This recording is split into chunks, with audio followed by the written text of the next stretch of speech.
तो जी हाँ दोस्तों, नमस्कार। आप सब कैसे हैं? तो आप सब बढ़िया होंगे।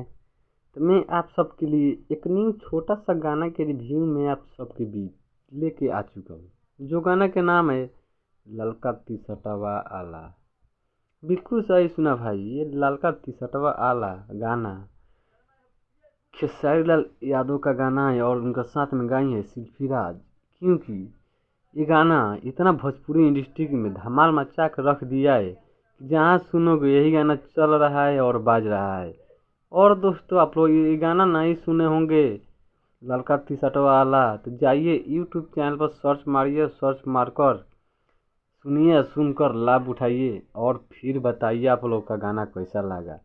तो ऐसे ही सब वीडियो देखने के लिए आप लोग नए हैं मेरे चैनल पे तो चैनल को लाइक कर दीजिए और सब्सक्राइब कर दीजिए और अपने दोस्तों को पास शेयर कर दीजिए, को भी ये गाना सुनकर लाभ उठा सके और एंजॉय कर सके। तो आज के वीडियो यहीं